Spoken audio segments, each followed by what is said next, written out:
दोस्तों आपने हमेशा सुना होगा कि जिस बिल्डिंग की इमारत मजबूत होती है उस बिल्डिंग को ढाना बड़ा मुश्किल होता है। जहां पे पिलर्स मजबूत होंगे वो बिल्डिंग स्ट्रांग कहलाएगी। और ऐसा ही कुछ देखा जाता है स्टॉक मार्केट के साथ में। जिन शेयर्स या जिन कंपनी की जो नींव होती है, जो इमारत होती है, अगर मजबूत हो तो आपको निवेश करने में मजा आएगा। वो आपको फ्रूट्स निकाल के देगी, आपको रिटर्न्स, मल्टी बैग रिटर्न्स निकाल के देगी। और जितना लंबे समय के साथ उस कंपनी के साथ आप चलने वाले हैं उतने ही लंबे आप भी प्रॉफिट्स उसमें गेन करने वाले हैं। ये जरूरी नहीं है कि फंडामेंटल्स हमेशा से सेम रहें। ये भी एक बड़ा बिटर ट्रूथ है स्टॉक मार्केट का कि जो फंडामेंटल्स आज अच्छे लग रहे हैं कल वो खराब हो सकते हैं।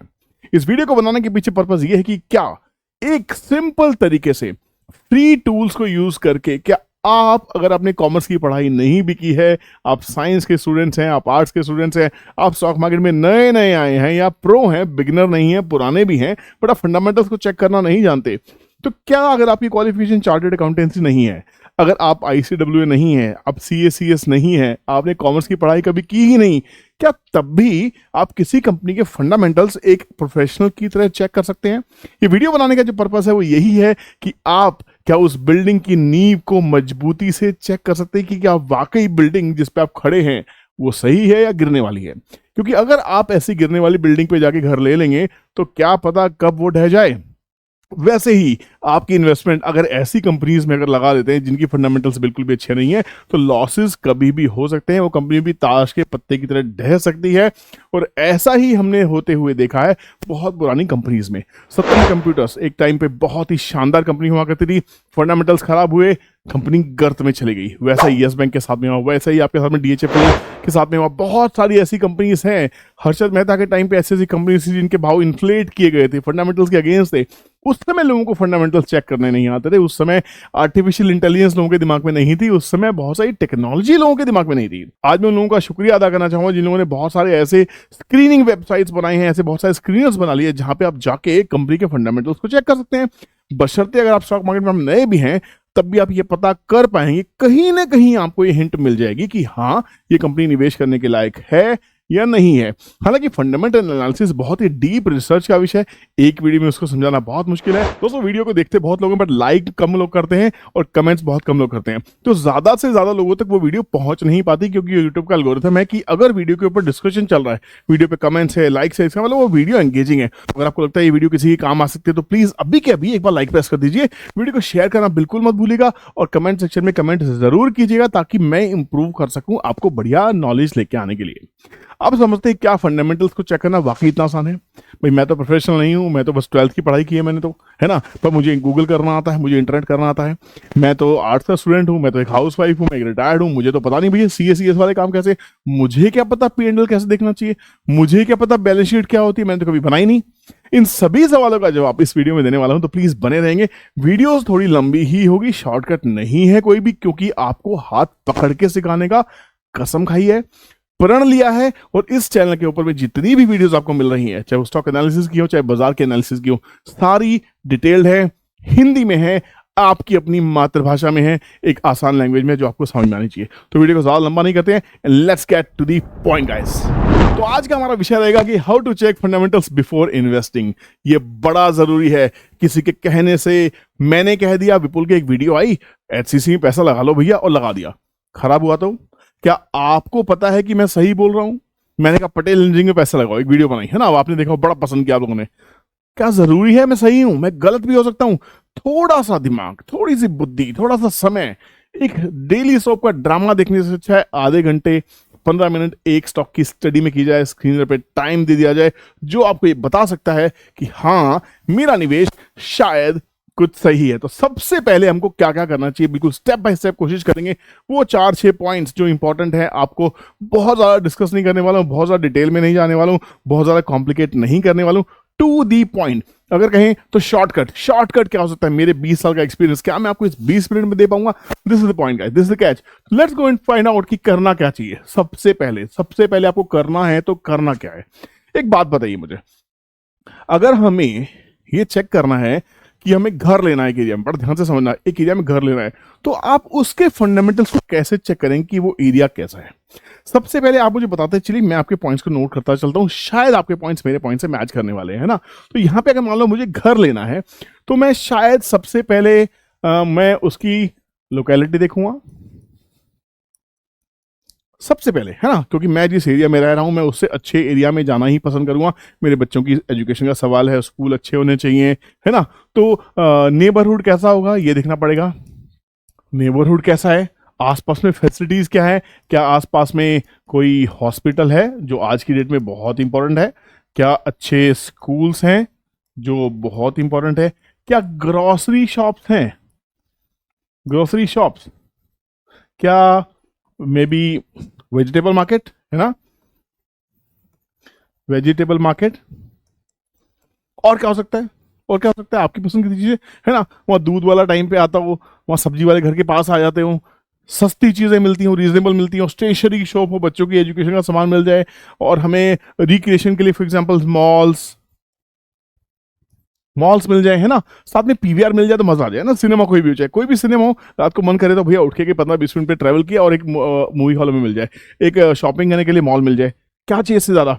और सबसे बड़ी बात है, कोई कम्युनिकेशन कैसे करनी है वहाँ पे, कम्यूट कैसे करना है, सॉरी, कम्यूट, एक जगह से दूसरी जगह जाने के लिए क्या ट्रांसपोर्ट अवेलेबल है, क्या मेट्रो ट्रेन है, क्या वहाँ पे ई रिक्शाज हैं, क्या वहाँ पे सरकारी बसें जाती हैं, क्या वहाँ पे ट्रेन जाती है, कनेक्टिविटी कैसी है, वो एरिया कैसा है, वहाँ के लोग कैसे हैं, ये सब करते हैं ना घर लेने से पहले।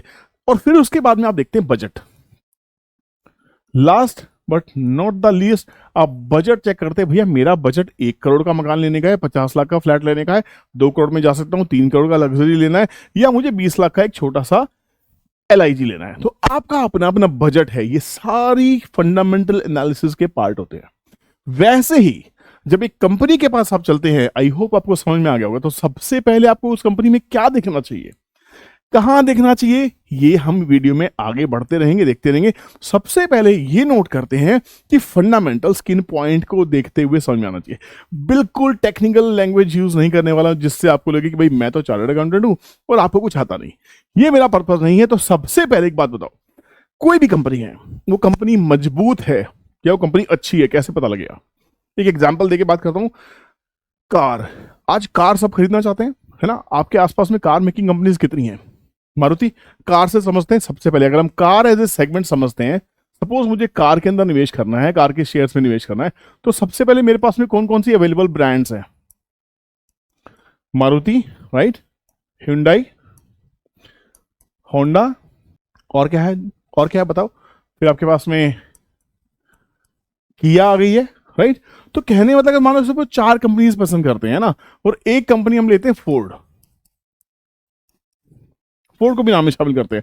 आपके सामने मान लीजिए ये 4-5 कंपनीज हैं जिनकी आपको गाड़ी खरीदनी है, इसके फंडामेंटल्स कैसे चेक करेंगे, सबसे पहले क्या देखेंगे। अब मान लीजिए कि आप इंडिया में आए हैं, आप इंडिया से बाहर से आए हैं, आपको गाड़ी खरीदनी है, समझ रहे हैं मेरी बात। अब निवेश करना है आपको इन किसी कार, अब आपको कार खरीदनी है, कार में निवेश करो ना, 10 लाख 20 लाख रुपए कार खरीदनी है, आपके सामने ये चॉइसेस हैं। आप इंडिया में नहीं थे, आप इंडिया में अब आए हैं, अब इंडिया में आप रहने वाले हैं, आपने घर लेना है यहाँ पे या ले लिया है, या आपकी जॉब लग गई, आपको यहाँ रहना ही पड़ेगा और अब आपको कार की जरूरत है।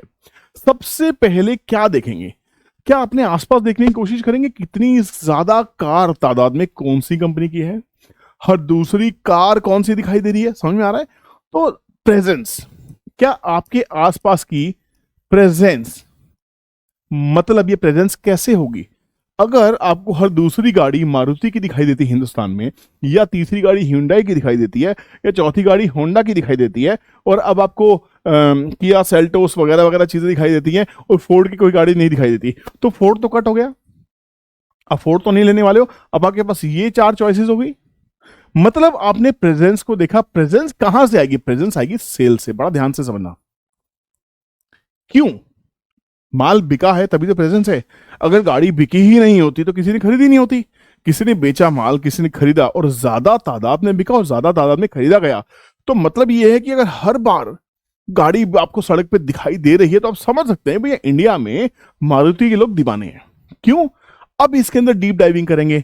सेल्स के बाद में आफ्टर सेल्स सर्विस कैसी है, कॉस्ट क्या है, अफोर्डेबल है या नहीं है, पार्ट्स कैसे मिलेंगे, सर्विस सेंटर क्या होगा, कहां है, इजीली अप्रोचेबल है कि नहीं है, बहुत सारी चीजें। तो सबसे बड़ा फंडामेंटल क्या हुआ, उसकी सेल्स। नंबर 1, अगर माल दिखता है, बिकता है, तो समझ लीजिए कि उसमें लोगों का इंटरेस्ट है। अगर सेल्स डाउन है, जैसे फोर्ड की सेल्स आप देख सकते हैं हिंदुस्तान में अब ऑलमोस्ट खत्म हो चुकी है। आपको मैं कितना ही कह दूं कि भैया मारुति तो 20 लाख की आ रही है, फोर्ड आपको 12 लाख में मिल जाएगी, वही चीजें वही लग्जरी आप फोर्ड कभी नहीं खरीदेंगे, क्योंकि आपको मालूम है लोगों ने नहीं खरीदा है ना। होता है भेड़ चाल, पब्लिक क्या कर रही है, कोई दूसरे की थाली में घी अच्छा है मुझे वो अच्छा लग रहा है, दूसरे के ढोल सुहावने हैं वो अच्छा है, दूसरे के पास क्या है वो मेरे लिए है।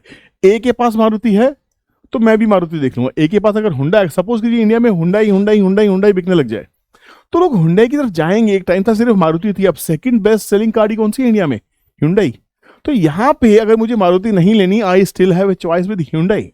अगर मुझे हुंडई नहीं लेनी, मेरे बजट में नहीं है, मुझे लगता नहीं उसकी टेक्नोलॉजी अच्छी है, मेरा कॉन्फिडेंस लेवल नहीं है, तो मैं कहां जाऊंगा, थर्ड बेस्ट सेलर कौन सा है, हुंडा। बाद में जाके मैं प्राइस कंपैरिजन के ऊपर आऊंगा, भैया अब मैं देखूंगा प्राइस, ये 10 लाख की है, ये 12 लाख की है, ये 13 लाख की है, तो ये 13 लाख की लूं या 10 लाख की लूं, टेक्नोलॉजी कैसी है, कौन कंपनी है, मैनेजमेंट कैसी है, मतलब सेल्स के बाद में माल बिक रहा है, सेल्स के बाद में दूसरा नंबर आपके पास में आएगा, तो हम इसको लिखते चलते हैं। सबसे पहला हमारा पैरामीटर रहा सेल्स, राइट।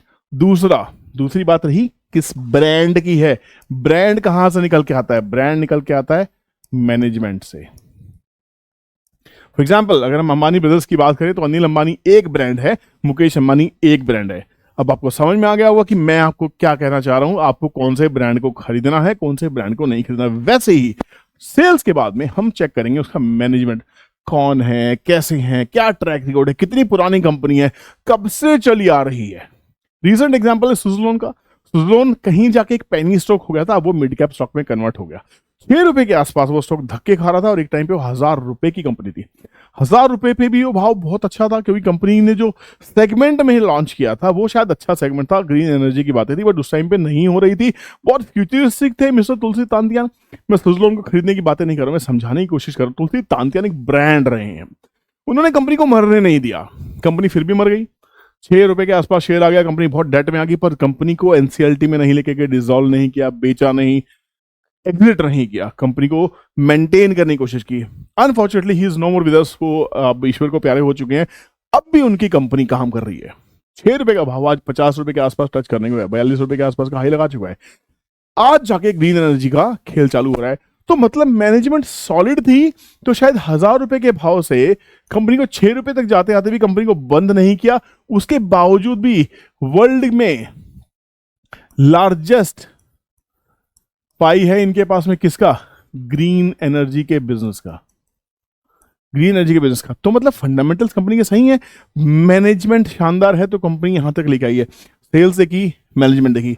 तीसरी चीज क्या हो सकती है, तीसरी चीज जो असली में बड़ी इंपॉर्टेंट है देखना किसी भी कंपनी की, उस कंपनी के ऊपर कर्जा है या नहीं है, कंपनी के पास पैसा है या नहीं है। क्यों, हम देखेंगे डेट या अवेलेबल कैश। मतलब ये क्यों इतना इंपॉर्टेंट है। अगर कंपनी ऐसा बिजनेस कर रही है जिससे बार बार कैश जनरेट कर रही है, मतलब माल बेच पा रही है, कैश वापस कंपनी में आ रहा है, उस कैश को कंपनी बहुत अच्छे से यूज कर सकती है नए प्रोडक्ट्स के लिए, नई एक्विजिशंस के लिए, नए मर्जर्स के लिए, नए स्टेक्स के लिए, नई चीजों के लिए, नई टेक्नोलॉजी के लिए, जो आपके लिए हमारे लिए फ्यूचरिस्टिक हो सकती है, हमारे काम की चीजें हो सकती है। तो यहां पे कंपनी के पास अगर डेट है, डेट की प्रॉब्लम क्या है, डेट के साथ में जुड़ी होती है इंटरेस्ट कॉस्ट। भाई आपने कर्जा ले लिया तो आपने फ्री में तो नहीं लिया होगा, आपको उस पर ब्याज तो देना ही है। जब आप ब्याज देते रहते हैं तो प्रॉब्लम यहां पे आती है कि जो हमारे प्रॉफिट्स होते हैं, कंपनी के प्रॉफिट्स इस इंटरेस्ट की पेमेंट में खत्म हो जाते हैं, परेशान हो जाती है कंपनी, और कभी भी कंपनी एक प्रॉफिटेबल कंपनी नहीं बन पाती है अच्छी सेल्स करने के बावजूद भी। सेल्स कर रही है बट अगर कर्जे ज्यादा हैं, इंटरेस्ट कॉस्ट ज्यादा है, तो इंटरेस्ट पेमेंट्स उसको करनी पड़ रही हैं, तो कंपनी प्रॉफिट्स हमेशा कम होंगे। इससे क्या होगा, इससे जो ऑपरेटिंग प्रॉफिट मार्जिन है, जिसको आप ओपीएम कहते हैं, ये घट जाएगा।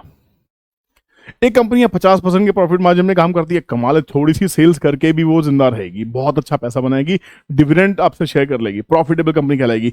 एक कंपनी हजारों करोड़ की सेल्स करने के बाद भी अगर 2% 3% के मार्जिन पे काम कर रही है तो बेकार है, एकदम बेकार है। तो ओपीएम बहुत इंपॉर्टेंट है। ये मार्जिन कहां से निकल के आएंगे, भाई कंपनी धंधा कर रही है, कॉस्ट निकाल ली, कॉस्ट निकालने के बाद जो प्रॉफिट है वो प्रॉफिट मार्जिन का कितना है, बड़ा इंपॉर्टेंट है। तो ये सब फंडामेंटल्स के पार्ट है। इसके बाद हम कंपनी को क्या देखने की कोशिश करेंगे, हम ये देखने की कोशिश करेंगे कि कंपनी का जो मॉडल है वो सिक्योर है कि नहीं है। हम बैलेंस शीट में जाके क्या देख सकते हैं, अगर मान लो किसी कंपनी के पास में डेट है भी, तो रिजर्व्स कितने हैं उसके पास में।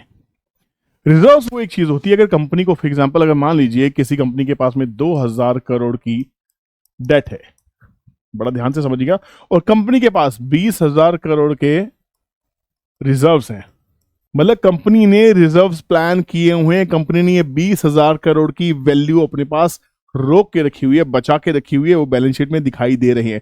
तो क्या ये कर्जे पटा नहीं सकती कंपनी?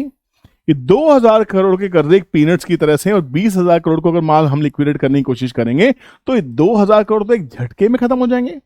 तो डेट टू इक्विटी रेशियो हमारी बहुत शानदार हो जाती है। तो रिजर्व से डेट टू इक्विटी रेशियो नहीं आएगी, बट एक्चुअल में डेट हमारी मैनेजेबल है। हम इसको डेट टू इक्विटी नहीं कहेंगे, इसको कहेंगे मैनेजेबल डेट। मैनेजेबल डेट मतलब ये सबसे बड़ी बात है, अगर रिजर्व्स हैं कंपनी के पास में तो ये डेट मैनेजेबल है, तो कर्जे से डरने की जरूरत नहीं है। बिजनेस हाउसेस की अगर बात करें, मान लो फॉर एग्जांपल हम बात करते हैं अडानी की, तो अडानी ग्रुप की जितनी भी कंपनीज हैं, हिंडनबर्ग रिसर्च ने कहा कि ये कंपनी सब प्राइस इन्फ्लेटेड है, बहुत ज्यादा कर्जा लिया हुआ है, 82% गिर सकते हैं, गिर गई। वो न्यूज पे गिरी, पैनिक पे गिरी, वो एक अलग वीडियो है, उसके ऊपर बहुत सारी वीडियोस मैंने बना के रखी हैं, आप जाके चैनल पे चेक कर सकते हैं, दोनों चैनल नए पुराने पे चेक कर सकते हैं, जिनके लिंक आपको इस वीडियो के डिस्क्रिप्शन में मिल जाएंगे। वहां पे मैंने बहुत सारी चीजें पहले पोस्ट की हैं। बट एक कंपनी अपने आप को एक्सपैंड करने के लिए, अगर आप लार्ज कंपनीज की बात करेंगे, जो बड़ी कंपनीज हैं, वहां पे धंधा बड़ा होता है, धंधा बड़े होने के साथ साथ में उनके पास में कर्जे भी बड़े होते हैं। क्योंकि अगर आज सपोज करो एक कंपनी 50,000 करोड़ की है, मान लीजिए आज एक कंपनी का साइज 50,000 करोड़ के आसपास का है, अगर कंपनी को 5 लाख करोड़ में जाना है, तो ये सिर्फ अपने एग्जिस्टिंग माल बेचने से नहीं होगा। बैंक्स की भूमिका बहुत अच्छी सी हो जाती है, बैंक्स हो गए, एनबीएफसीज हो गए, तो ये जो लोन सैंक्शन करने वाली अथॉरिटीज हैं, संस्थान हैं, ये इनको लोन देती हैं। क्यों देती हैं? क्योंकि एक प्रोजेक्ट रिपोर्ट इनके सामने लेके आते हैं कि भैया मैं एक प्रोजेक्ट लेके आ रहा हूं, इसमें से ये रिटर्न्स आएंगी और मैं आपको ये ब्याज आपका निकाल के दे दूंगा। तो बैंक भी चाहता है ज्यादा से ज्यादा लोन बांटना, बैंक का काम ही लोन बांटने का। जो बैंक लोन नहीं बांटता बेकार है, थर्ड क्लास है, उस बैंक में पैसा नहीं लगाना चाहिए। जिसकी लोन बुक अच्छी है, साथ में एनपीएस अच्छे, इसके ऊपर बात में जाएंगे। अगर बैंक है तो बैंक को हम देखेंगे लोन बुक अच्छी होनी चाहिए, साथ में जो एनपीएस है, नॉन परफॉर्मिंग एसेट्स है, ये कम से कम होने चाहिए या रिड्यूसिंग होने चाहिए। नॉन परफॉर्मिंग एसेट्स है जहां आपकी रिटर्न्स नहीं आ रही, आपने लोन तो दे दिया, किस्तें नहीं आ रही, इंटरेस्ट नहीं आ रहा। नॉर्मल पब्लिक तो दे देती है, बड़े बड़े कॉर्पोरेट यहां भाग जाते हैं, जैसे विजय माल्या केस हुआ जो भाग गए, है ना, बड़ी बड़ी कंपनीज के लोग लोन लेके भाग गए, बहुत सारी चीज, नीरव मोदी भागे। तो कहानी ये है, अब सरकार ये देखती है भैया इतने कॉर्पोरेट्स भाग रहे हैं, इंडिया की छवि खराब होती है, तो सरकार ऐसे रूल निकालने लग जाती है कि शायद उन भगोड़ों को पकड़ने की कोशिश की जाएगी। वो एक सेपरेट इश्यू है। बस समझिए कि कंपनी के पास में अगर कंपनी का साइज 5 लाख करोड़ होना है तो बिना बैंक्स के, बिना फाइनेंस के ये नहीं पॉसिबल है। लोन से डरने की जरूरत नहीं है। क्या इसके अगेंस्ट में या तो इक्विटी बहुत बड़ी हो या उसके रिजर्व्स ये बहुत बड़े हों। अगर ये मैनेजेबल है तो लोन से डरने की जरूरत नहीं है, क्योंकि इतने सारे प्रोजेक्ट चल रहे होंगे, वो कहीं ना कहीं मैनेज चीजें हो जाएंगी। तो हमने घूम फिर के देखा कि कहीं ना कहीं जाके फिर हमें ये भी देखना है कि मैनेजमेंट के बाद में क्या प्रॉफिट्स कर रही है कंपनी, क्या वो डेट रीपे कर रही है, क्या उसके इंटरेस्ट को उसको पे कर पा रही है।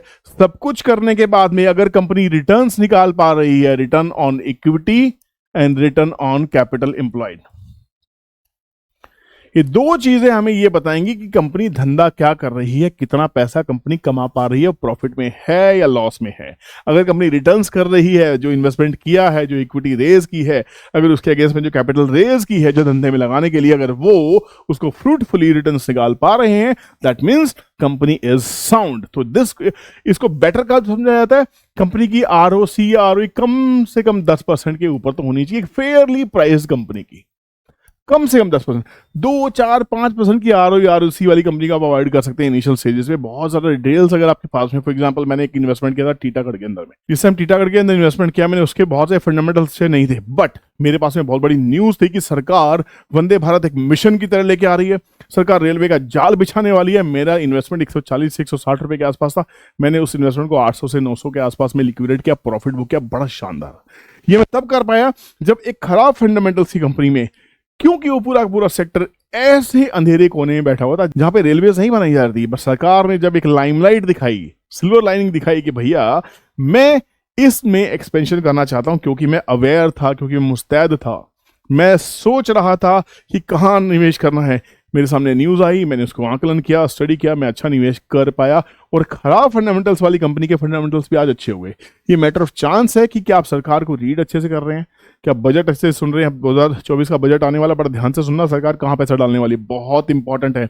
इररिस्पेक्टिव ऑफ द फैक्ट कि आप कांग्रेस को बिलोंग करते हैं, बीजेपी को या समाजवादी किसी भी पार्टी को बिलीव करते हो, आप स्टॉक मार्केट आपकी सबसे बड़ी पॉलिटिकल पार्टी है, समझ लीजिए। हम सब शेयर बाजार के लोग हैं। शेयर बाजार के लोगों को, सरकार को, एग्जिस्टिंग गवर्नमेंट को आपको वोट देना है नहीं देना सेकेंडरी है। आपको उसको सुनना बड़ा ध्यान से, वो क्या कह रही है, कहां पैसा लगाने की कोशिश कर रही है, कहां एक्सपेंशंस कर रही है। जहां सरकार पैसा लगाएगी वहां प्रोजेक्ट्स आएंगे, डेवलपमेंट्स होंगे। फिर ये देखिए क्या सरकार ने पिछले बजट में जो कहा था, पहले जो कहा था, क्या वो पूरा किया। अगर उसका 50% भी 5 साल में पूरा किया, 40% भी किया, तो काम तो कर रही है।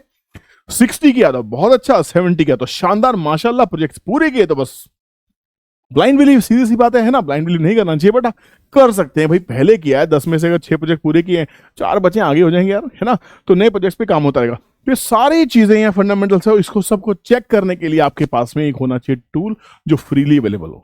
फ्रीली अवेलेबल टूल की बात करता हूँ, हर वीडियो में मैंने इसको डिस्कस किया है। मैं बात करता हूँ Skinner.in की, आप टिकर टेप के ऊपर जा सकते हैं, आप फिनोलॉजी का टिकर भी ले सकते हैं, पर कुछ टिकर्स यहाँ पे पेड है, जिनकी आपको मेंबरशिप लेनी होती है। अगर आप कंफर्टेबल हैं आप ले सकते हैं, कंफर्टेबल नहीं है तो उनके फ्री वर्जन को यूज करने की कोशिश कीजिए। ऐसा ही एक टिकर है जो हमेशा से मैं यूज करता हूं आपके सामने, और वो टिकर आपको मालूम होना चाहिए, एंड दैट टिकर इज, दोस्तों ये वो वेबसाइट है जिसको मैं अक्सर अपनी वीडियोस में यूज करता हूं, जिसको हम कहते हैं Skinner.in। आप गूगल करेंगे, बहुत सिंपल वेबसाइट है, ज्यादा कॉम्प्लिकेटेड बिल्कुल भी नहीं है। यहाँ पे आप जो चाहें यहाँ पे ऐड कर सकते हैं।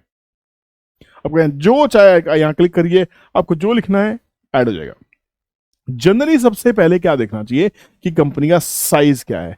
कंपनी के साइज से पता लगता है कंपनी, मैंने पटेल इंजीनियरिंग का एग्जांपल ले रहा हूं जो बहुत लेटेस्ट है, आपको सबको पसंद होगा, आप सोच रहे होंगे इसमें क्या करना क्या नहीं करना। इस वीडियो में पटेल इंजीनियरिंग के डिस्कशन नहीं करने वाले हैं कि कंपनी को लेना है कि नहीं लेना। अब हम डिस्कशन ये कर रहे हैं कि कंपनी है क्या। सबसे पहले देखिए कंपनी का साइज क्या है। कंपनी का साइज आपको ये बताएगा कि कंपनी कितनी बड़ी है, मार्केट कैपिटलाइजेशन कितनी बड़ी कंपनी है। 4,996 करोड़ की है। ये number of shares multiplied by the price होता है, जिससे मार्केट कैपिटलाइजेशन निकल के आती है। कंपनी छोटे साइज की है, मिड कैप है, स्मॉल कैप है या लार्ज कैप है, ये समझ में आता है। करंट भाव क्या दिख रहा है वो एक ही विंडो पे दिख जाता है। इससे कंपनी ने पूरे साल में क्या लो लगाया है, 13 रुपए का लो लगाया है, 69 का हाई लगाया है।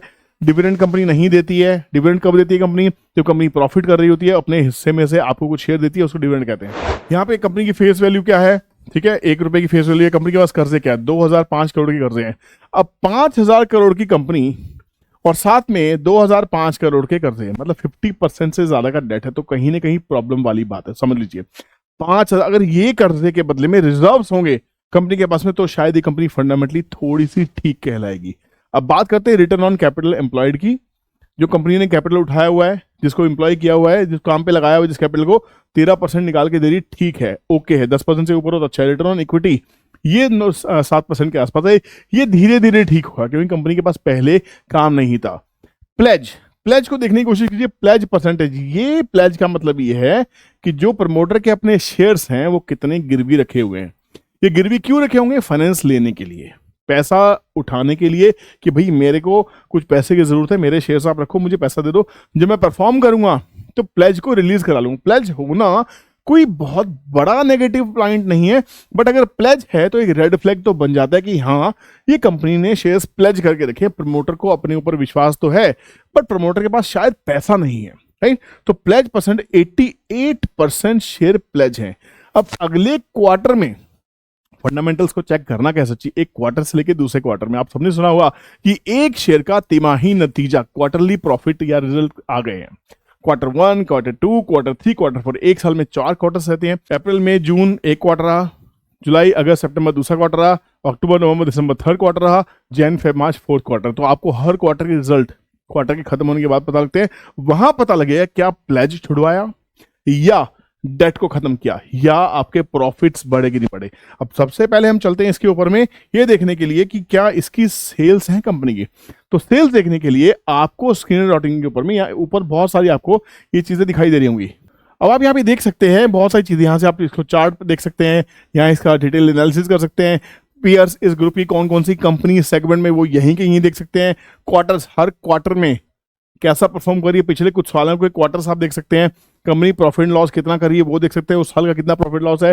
कंपनी की बैलेंस शीट क्या कहती है, यहां से आप उसके रिजर्व्स चेक कर सकते हैं। कंपनी के पास कैश फ्लो है या नहीं है, कंपनी कैश जनरेट कर पा रही है नहीं कर पा रही। कैश का फ्लो होना बड़ा जरूरी है।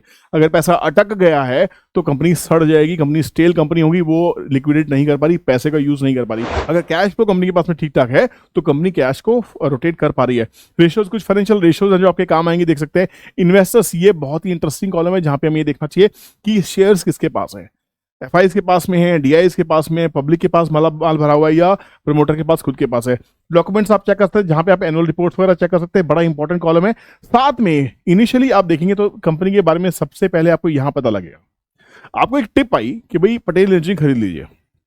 क्यों खरीद लीजिए, आपको पता ही पटेल क्या काम करती है। पटेल का मतलब क्या है, सरदार पटेल की कंपनी है क्या, गुजरात की कंपनी है क्या है, क्यों करती, इंजीनियरिंग कंपनी है तो इंजीनियरिंग में करती क्या, बिल्डिंग बनाती है ना, या किसी मशीन की इंजीनियरिंग करती है, क्या करती क्या, कुछ नहीं मालूम, मैं बिल्कुल ब्लैंक हूं। अगर मैं थोड़ा बहुत पढ़ा लिखा हूं तो मैं क्या करूंगा, सीधी सी बात है, मैं आ जाऊंगा अबाउट के ऊपर क्लिक करूंगा, यहां से पढ़ने की कोशिश करूंगा, यहां मुझे समझ में आएगा। तो अगर मैं इसको देखने की कोशिश करता हूं, बहुत सिंपल से एग्जांपल है, बहुत अच्छे एग्जांपल के लिए पटेल को यूज किया मैंने, कि Patel engineering limited is engage in the construction of dams. Dams बनाती है, ब्रिजेस बनाती है, टनल्स बनाती है, रोड्स बनाती है, पाइलिंग वर्क करती है, इंडस्ट्रियल स्ट्रक्चर्स खड़े करती है, और other kinds of heavy civil engineering works में काम करती है in areas like hydro, irrigation, water supply, urban infra and transport. अब आपकी समझ ये कहती है कि भैया आपको पता लग गया ये कंपनी काम तो बड़ा अच्छा करती है, सरकार का रुझान है या नहीं है। हम अगर हिंदुस्तान की बात करें तो भारत में पिछले कुछ सालों में हमारी इधर चारों तरफ एक बहुत पॉजिटिव एनर्जी है, वो है सारी की सारी इंफ्रास्ट्रक्चर को लेके।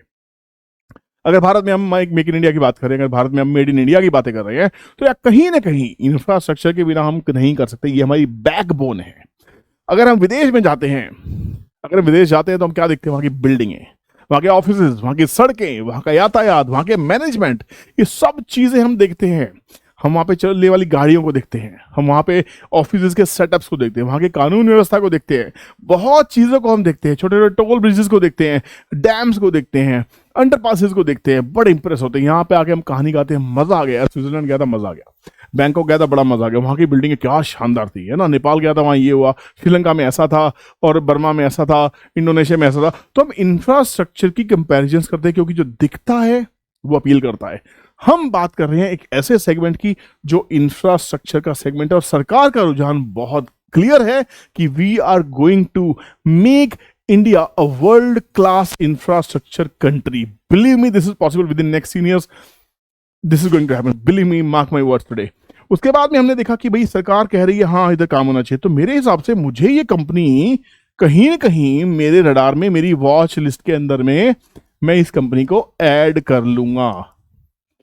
फंडामेंटल्स, टेक्निकल्स इस वीडियो में नहीं करने वाला हूं, फंडामेंटल्स देख रहा हूं, पूरा वीडियो लंबा होगा गाइस, मजा आ जाएगा। इसको रिप्लिका करना दूसरे किसी स्टॉक के ऊपर में। तो यहाँ पे अब की पॉइंट्स देखने की कोशिश करते हैं, थोड़ा और देखिए, ये फ्री की इंपॉर्टेंस, ये फ्री की इंपॉर्टेंट डिटेल्स जो आपको कहीं नहीं मिलने वाली हैं। कंपनी क्या क्या करती है, कंपनी के पास कौन कौन से प्रोजेक्ट्स हैं, प्रोजेक्ट्स क्या करती है कंपनी, कौन से प्रोजेक्ट्स एग्जीक्यूशन में हैं, रिवेन्यूज कहाँ कहाँ से आ रहा है, जियोग्राफिकल प्रेजेंस क्या है, कंपनी की प्रेजेंस कहाँ कहाँ पे, कौन कौन से स्टेट्स में, फॉर एग्जांपल इसकी अगर बात करें तो 15 स्टेट्स में है, इंटरनेशनल प्रेजेंस नेपाल में है, जम्मू कश्मीर में काम कर रही है, समझ में आता है। जियोग्राफिकल स्प्लिट का इंडिया में 90% काम करती है, 10% बाहर काम करती है, रिवेन्यू कैसा, हाइड्रो से कितना आ रहा है, इरिगेशन से कितना आ रहा है, रोड से, मतलब पूरा डिटेल। और शायद ऑर्डर बुक्स भी मिल जाएंगी बहुत सारी, ऑर्डर बुक कितनी है।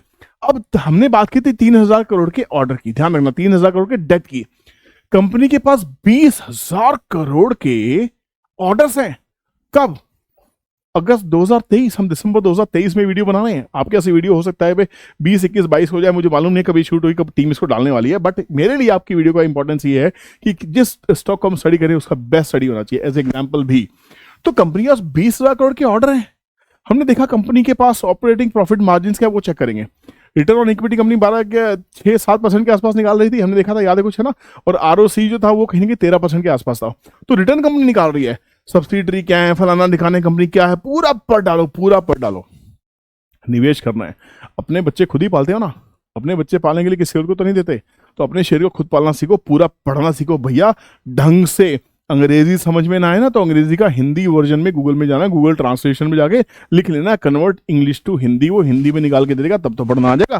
पर कम से कम पढ़ो। ऐसे नहीं होता कि आप पैसा बनाने तो आए हो और पैसा कोई ऐसे ही बना के दे ना, थोड़ी सी स्टडी करो, एडवाइजर्स की हेल्प लो, जो रजिस्टर्ड एडवाइजर्स हैं, बड़ी बड़ी रिसर्च कंपनीज की हेल्प लो अगर आपको नहीं पढ़ना होता तो। बट कम से कम थोड़ा बहुत पढ़ना आपको आना चाहिए। कंपनी के पास प्लेज है, प्लेज घटा रही है कंपनी के पास, देखो कंपनी ने, प्रमोटर्स कौन होते हैं जो कंपनी चलाने वाले, प्रमोटर ने कितना प्लेज किया हुआ था, देखो प्लेज परसेंटेज कितनी थी, 98%। अब जून 2023 में आते आते वो 89% जून में। हम तो दिसंबर में बैठे हैं, तो दिसंबर में क्या कंपनी के पास अपना माल है, ये देखने के लिए आप जाओगे इन्वेस्टर्स कॉलम के पास में। अब इन्वेस्टर्स कॉलम के पास जब आप जाते हो तो आपको समझ में आ जाएगा कि हम जून की बात कर रहे थे, जून में 54% इक्विटी थी मेंबर्स के पास में, प्रमोटर्स के पास में। अब ये इक्विटी 40% के आसपास में है, अभी भी 40% के आसपास में है। ये शेयर्स को प्लेज किया हुआ है, जो इक्विटी प्रमोटर के पास है उसमें से कुछ प्लेज किया, पूरा नहीं हुआ है। एफआईज को कैसे देखना होता है समझ लीजिए। एफआई देखिए, इसको समझने से पहले एक बात बताता हूं कि यहाँ पे दो तरह के हैंड्स होते हैं, एक होता है स्ट्रॉन्ग हैंड्स, एक होते हैं वीक हैंड्स। वीक हैंड्स और स्ट्रॉन्ग हैंड्स को समझने के लिए क्या है, वीक हैंड्स कौन है, स्ट्रॉन्ग हैंड्स होते हैं प्रमोटर्स। मेरी राइटिंग बहुत गंदी हो सकती है गाइस, तो प्लीज अपने नोट्स बनाते रहना, ठीक है ना। प्रमोटर्स, FIIs, ये होते हैं स्ट्रॉन्ग हैंड्स, मजबूत हैंड्स, निवेशक, बड़े निवेशक। वीक हैंड्स में कौन है, ऑफ कोर्स आप और हम, ये है पब्लिक। हमें ये देखना होता है कि माल स्ट्रॉन्ग हैंड से निकल रहा है क्या, ये स्ट्रॉन्ग हैंड है प्रमोटर, FI भी स्ट्रॉन्ग हैंड है और DIs भी स्ट्रॉन्ग हैंड है, पब्लिक है हमारा वीक हैंड। देखना यह है कि माल कौन छोड़ रहा है और ले कौन रहा है। तो अगर पब्लिक की बात करें तो पब्लिक के पास में 27, 32, 36, 44, 44, 47 पब्लिक तो माल खरीदे जा रही है। FIs की बात करें तो FIs भी 3%, 3%, 2% घटा, फिर 2.38, 2.36, तो ये अभी कंफ्यूज है। प्रमोटर 43% से 39%, तो कहीं ना कहीं प्रमोटर ने माल अपना छोड़ा है। इंस्टीट्यूशंस की बात करें, इंस्टीट्यूशंस ने भी अपना माल छोड़ा है। तो ये एक रेड फ्लैग है मेरे हिसाब से इस कंपनी के अंदर में कि स्ट्रॉन्ग हैंड तो एग्जिट कर रहे हैं और वीक हैंड इसमें एंट्री ले रहे हैं। वीक हैंड्स को लग रहा है शायद ये जैकपॉट है, कुछ नहीं पता। 20,000 करोड़ के कर्जे हैं, क्यों होना चाहिए, हो सकता है इसमें इन्वेस्टर्स और अच्छे से आ जाएं। अब ये देखने के लिए ये एक पैरामीटर है, ये देखते हैं कि इसकी ऑर्डर बुक्स वगैरह तो आपने देख ली। अब ये देखते हैं कि क्वार्टर वाइज ये कंपनी कर क्या रही है।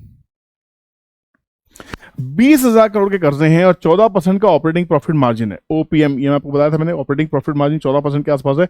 तो 14% के आसपास का अगर 20,000 करोड़ का निकालोगे तो कहीं ना कहीं वो कर्जे तो इसी में खत्म हो जाएंगे अगर पूरे पूरे आते तो 2800 करोड़ के आसपास के प्रॉफिट आने वाला है। ये और ये कर्जे आज हैं, ये जैसे ही ऑर्डर खत्म होंगे, 20,000 करोड़ खत्म होगा तो और नए नए ऑर्डर्स आने लगेंगे। तो आपको ये देखते रहना पड़ता है कि नई ऑर्डर बुक आ रही है क्या, नए ऑर्डर्स मिल रहे हैं क्या, पुराने एग्जीक्यूट किए क्या, इसकी कौन कॉल सुनो, इसकी वेबसाइट्स पे जाओ, बहुत डिटेल्ड एनालिसिस चाहिए होती है। अगर आपको बहुत ही एग्जैक्ट पूरा डीप में जाना है तो इसका सेकंड पार्ट लेके आ सकता हूं, पर वो जब लेके आऊंगा जब इस वीडियो को मुझे कम से कम 1000 लाइक्स और 1000 कमेंट्स मुझे इस वीडियो के ऊपर कम से कम चाहिए, और व्यूज इस वीडियो के अगर 50,000 से ऊपर हुए तो मैं सेकंड वीडियो जरूर लेके आऊंगा। इसके अंदर डीप डाइव करेंगे, बहुत सारे एग्जाम्पल लेंगे, वो भी हो सकता है 1 घंटे के आसपास की वीडियो बनाएंगे, ताकि आपको ये समझ में आए कि फंडामेंटल्स क्यों इंपॉर्टेंट है और कैसे करना है। तो यहाँ पे ऑपरेटिंग प्रॉफिट हमें दिख रहा है 140 करोड़ के आसपास, मतलब कंपनी का अगर देखें सेल्स, मैंने आपको कहा सेल्स चेक करना है, खर्चे चेक कर लो, सेल्स हो रहा है तो खर्चे होंगे होंगे। ऑपरेटिंग प्रॉफिट कंपनी का है कि नहीं वो चेक कर लो, प्रॉफिट मार्जिन कितना है, प्रॉफिट बिफोर टैक्स ये चेक कर लो, टैक्स देने से पहले नेट प्रॉफिट चेक कर लो, ज्यादा से ज्यादा ये चेक कर लो, last but not least earning per share, EPS। Profit कमा रही कंपनी तो कंपनी कुछ ना कुछ EPS भी पॉजिटिव जनरेट कर रही होगी, पॉजिटिव EPS है तो कंपनी के फंडामेंटल्स कहीं ना कहीं सही हो जाते हैं। तो सेल्स की अगर बात करें तो जहां जून में 900 करोड़ की सेल्स थी, 800 करोड़ की सेल्स थी, 1000 करोड़ की हुई, फिर 1200 करोड़ की, 1100 करोड़ की, 1000 करोड़ की, मतलब जून 2022 से आते आते हम 1000 करोड़ के सेल्स के आसपास में आ गए हैं। तो कंपनी पहले सितंबर 2020 के अंदर में कंपनी सिर्फ 400 करोड़ की सेल करती थी, 3 साल के अंदर अंदर आते आते हम 1000 करोड़ के आसपास आ गए। तो सेल्स कम से कम 2 से 2.5 गुना बढ़ चुकी हैं, ये अच्छी चीज है। ऑपरेटिंग प्रॉफिट की अगर बात करें, जहां कंपनी 46 करोड़ का प्रॉफिट करती थी 2020 के आसपास में, अब कंपनी 140 करोड़, 170 करोड़, 170 करोड़, 160 करोड़, तो कंपनी कहीं ना कहीं प्रॉफिट्स कर रही है और अच्छे कर रही है। प्रॉफिट कम या ज्यादा हो सकते हैं, प्रॉफिट कम या ज्यादा हो सकते हैं क्योंकि ये ऑर्डर बुक है। आज ये प्रॉफिट कैसे आएंगे? मान लीजिए ऑर्डर एग्जीक्यूट हो गए, पैसा मिल गया तो बुक्स में प्रॉफिट आ जाएगा। अगर ऑर्डर्स उस क्वार्टर में कंप्लीट नहीं हुए तो आपको प्रॉफिट नहीं दिखाई देगा। तो ऐसी कंपनीज को थोड़ा सा लॉन्ग टर्म देखना पड़ता है। ऑर्डर बुक कितने टाइम की मिली है, क्या लॉक इन मिला है, कितने टाइम में उसको पूरा करना है, ये सब चीजें देखनी पड़ेंगी, तब जाके समझ में आएगा भैया ये प्रॉफिट वाकई इस तरह से देखने वाला है कि और देखने वाली बात है। तो कहीं ना कहीं ऑपरेटिंग प्रॉफिट मार्जिन की अगर बात करते हैं तो 14-15% के आसपास में फेयरली पॉइज्ड है। और इससे ज्यादा आपको चाहिए क्या? प्रॉफिट बिफोर टैक्स की बात करें तो कंपनी 40-50 से 80 करोड़ के आसपास का प्रॉफिट कर रही है। मैंने क्या कहा? प्रॉफिट कम ज्यादा हो सकते हैं बट कंपनी प्रॉफिट में है, ये इंपॉर्टेंट है, राइट। ईपीएस नेट प्रॉफिट की बात करें तो कहीं ना कहीं कंपनी 30 करोड़ के आसपास के प्रॉफिट कंपनी लगातार करती रहती है। ये एक एक्सेप्शन नहीं होगी जहां पे कंपनी का प्रॉफिट 80 करोड़ के आसपास है, बट अदरवाइज कंपनी 30 करोड़ के आसपास काम करती है। तो कंपनी कहीं ना कहीं फेयरली प्राइस्ड है। कभी कभी ये एक्स्ट्रा प्रॉफिट्स दिख जाते हैं, किसी प्रॉपर्टी को बेचा होता है या कोई एसेट को लिक्विडेट करके उसको मेटलाइज किया होता है, तो कंपनी कहीं ना कहीं सेल्स प्रॉफिट वहां बड़ी हुई दिखाई देती है। कंपनी कुछ ना कुछ बुक्स में चीजें दिख जाती हैं, बट आपको ये देखना पड़ता है कि एवरेज क्या है। कुछ सालों की एवरेज अगर ठीक है, उस एवरेज के आसपास का प्रॉफिट कंपनी कर रही है, that means company is fairly price and Fairlie okay. और देखने के लिए मजा आ रहा है गाइस? लाइक नहीं किया प्लीज वीडियो को यहीं पॉज करो, लाइक प्रेस करो, फिर आगे बढ़ते हैं। 2 seconds, 1 2, thank you so much. Peers comparison की बात करते हैं। भाई कंपनी के इस ग्रुप के अंदर में पीयर्स कौन कौन है, कौन कौन सी कंपनीज काम करती हैं, हम इनको देख सकते हैं, इनके फंडामेंटल्स को चेक कर सकते हैं। यहाँ पे सब दिख जाता है कि इस कंपनी का भाव कितना है, उसका पी कितना है। हम कहाँ पे, पटेल इंजीनियरिंग का पी 25 का है, बाकी कंपनीज का किसी का 58, 25, 17। इंडस्ट्री का पी क्या है वो चेक कर सकते हो, इंडस्ट्री के पी से इसका पी कंपेयर कर सकते हो, है ना। आपस में कंपनी कितने कितने करोड़ की कंपनीज हैं। फॉर एग्जाम्पल इस कंपनी की बात की, इसका मार्केट कैप मैक्रोटेक डेवलपर का है 89,000 करोड़ का, पटेल इंजीनियरिंग का सिर्फ 5,000 करोड़ का। तो मतलब ये लास्ट है, ये 8वें नंबर पे आती है। इससे पहले और बड़ी बड़ी कंपनी रेल विकास निगम है, एनसीसी है, नेशनल स्टैंडर्ड्स है, पीएनसी इंफोटेक है, महिंद्रा लाइफ है, केंद्रा कंस्ट्रक्शन, बड़ी बड़ी कंपनीज हैं। तो अगर हम इतनी बड़ी रेस में कंपेयर कर रहे हैं और हमारी कंपनी के फंडामेंटल सीख हो रहे हैं, तो हम कहीं ना कहीं उस सेगमेंट में तो हैं कि जो सेगमेंट आने वाले टाइम का एक फ्यूचर हो सकता है। मेरी जितनी वर्थ है, मेरी जितनी कैपेसिटी है, उतने ऑर्डर्स तो मुझे मिल ही जाएंगे। मैं अपनी कैपेसिटी के हिसाब से ऑर्डर्स को एग्जीक्यूट करूं और मैं अपनी कैपेसिटी के एग्जीक्यूटेड ऑर्डर्स का प्रॉफिट या लॉस अपनी बुक्स में लेके आऊंगा। वही मैं आपको पास ऑन करने वाला हूं, जो भाव में दिखाई देगा, जो डिविडेंड के फॉर्म में दिखाई देगा। तो पीयर्स को आपने देख लिया, क्वार्टर वाइज देख लीजिए कि हर क्वार्टर कंपनी क्या कर रही है, क्वार्टर वाइज सेल्स बढ़ रही है क्या, साल दर साल कंपनी क्या कर रही है। देखिए ये बड़ा इंटरेस्टिंग है। क्वार्टर वाइज तो आपने देख लिया, क्वार्टर कम ज्यादा हो सकते हैं, इस क्वार्टर में ऑर्डर एग्जीक्यूट हुआ नहीं हुआ, नया ऑर्डर मिला नहीं मिला, पुराना पूरा हुआ कि नहीं हुआ। साल दर साल कंपनी क्या कर रही है, ये आपको P&L स्टेटमेंट के अंदर में मिलेगा। P&L के अंदर आप देखने की कोशिश करते हैं तो सेल्स को, जहां 2012 में कंपनी की सेल्स थी 3,592 करोड़, वही बढ़ के हो गए 4,382 करोड़ पिछले 10 साल के अंदर में।